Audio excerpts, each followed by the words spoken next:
ಬುರ್ಜಿ ಮಾಡೋಕ್ಕೆ ನಾನಿಲ್ಲಿ ದೊಡ್ಡ ಈರುಳ್ಳಿನ ಸಣ್ಣದಾಗಿ ಕಟ್ ಮಾಡ್ಕೊಂಡಿದ್ದೀನಿ. ಮತ್ತು ಕೊತ್ತಂಬರಿ ಸೊಪ್ಪು ತೊಗೊಂಡಿದ್ದೀನಿ. ಹಸಿಮೆಣಸಿನಕಾಯಿ ತುಂಬ ಫೈನ್ ಚಾಪ್ ಮಾಡಿದ್ದೀನಿ, ಚಿಕ್ಕದಾಗಿ ಚಾಪ್ ಮಾಡ್ಕೊಂಡಿದ್ದೀನಿ. ಮತ್ತು ಒಂದು ಟೊಮೆಟೊ ತೊಗೊಂಡಿದ್ದೀನಿ. ಬನ್ನಿ ಈಗ ಹೇಗೆ ಮಾಡೋಣ ಅಂತ ನೋಡೋಣ. ಸ್ಟವ್ ಹಚ್ಚಿ ಬಾಣಲಿ ಇಟ್ಟಿದ್ದೀನಿ. ಈಗ ಎಣ್ಣೆ ಹಾಕ್ಕೊಳ್ತೀನಿ. ಇದಕ್ಕೆ ಸ್ವಲ್ಪ ಎಣ್ಣೆ ಜಾಸ್ತಿನೇ ಇರಬೇಕು. ಒಂದು 3 ಸ್ಪೂನ್ ಎಣ್ಣೆ ಹಾಕ್ಕೊಂಡಿದ್ದೀನಿ. ಈಗ ಇದಕ್ಕೆ ಎಣ್ಣೆ ಕಾಯ್ದಿದೆ, ಈರುಳ್ಳಿ ಹಾಕ್ಕೊಳ್ತೀನಿ. ಮತ್ತು ಹಸಿಮೆಣಸಿನಕಾಯಿನೂ ಜೊತೆಲೇ ಹಾಕ್ಕೊಳ್ತೀನಿ.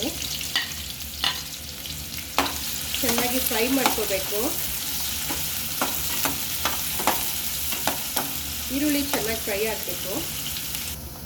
ಈರುಳ್ಳಿ ಚೆನ್ನಾಗಿ ಫ್ರೈ ಆಗಿದೆ ನೋಡಿ. ಈಗ ಟೊಮೆಟೊ ಹಾಕ್ಕೊಳ್ತೇನೆ. ಚಿಕ್ಕದಾಗಿ ಕಟ್ ಮಾಡ್ಕೊಂಡಿರೋ ಟೊಮೆಟೊ.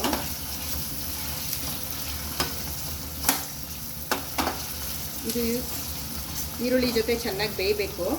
ಈ ಟೈಮಲ್ಲಿ ಸ್ವಲ್ಪ ನಾನು ಸಾಲ್ಟ್ ಹಾಕ್ತೇನೆ, ಆವಾಗ ಎರಡು ಚೆನ್ನಾಗಿ ಬೇಯ್ತದೆ ನೋಡಿ. ಸ್ವಲ್ಪ ಸಾಲ್ಟ್.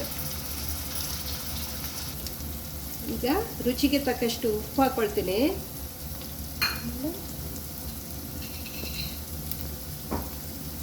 ಕಪ್ಪು ಮೆಣಸನ್ನು ಕುಟ್ಟಿ ಪುಡಿ ಮಾಡಿಕೊಂಡಿದ್ದೀನಿ, ಅದನ್ನು ಹಾಕ್ಕೊಳ್ತಾ ಇದ್ದೀನಿ.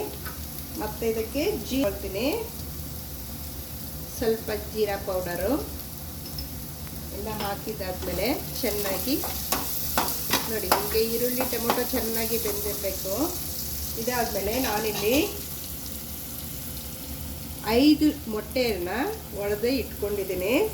ಈಗ ಇದಕ್ಕೆ ಸೇರಿಸ್ತೀನಿ. ಈಗ ನಾವು ಹೈ ಫ್ಲೇಮಲ್ಲೇ ಇಟ್ಕೊಂಡಿರ್ಬೇಕು ಇದನ್ನು.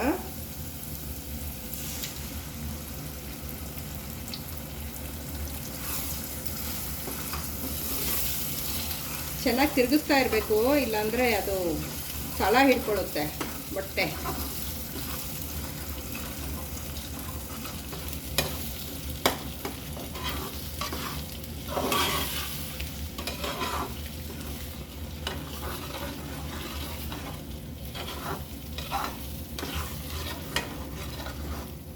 ಈ ಥರ ಹುರ್ಕೋಬೇಕು.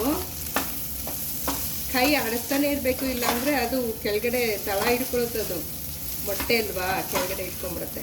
ಆವಾಗ ಎಗ್ ಬುರ್ಜಿ ಆಗಲ್ಲ, ಆಮ್ಲೆಟ್ ಆಗಿಬಿಡುತ್ತೆ. ಒಂದು 1/4 ಸ್ಪೂನು ಕೆಂಪು ಮೆಣಸಿನ್ಕಾಯಿ ಪೌಡರು ಹಾಕಿದೆ. ಒಂದು ಅರ್ಧ ಸ್ಪೂನು ಧನಿಯಾ ಪೌಡರ್ ಹಾಕಿದ್ದೀನಿ. ಎರಡನ್ನೂ ಚೆನ್ನಾಗಿ ಹೀಗೆ ಹುರ್ಕೋಬೇಕು. ಈಗ ಸ್ವಲ್ಪ ಫ್ಲೇಮ್ ಕಡಿಮೆ ಮಾಡಿಕೊಂಡು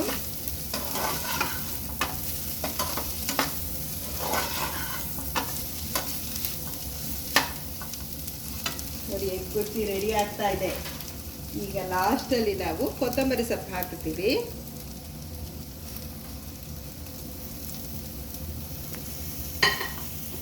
ಹಾಕಿ ಚೆನ್ನಾಗಿ ಹುರ್ಕೊಳ್ಬೇಕು.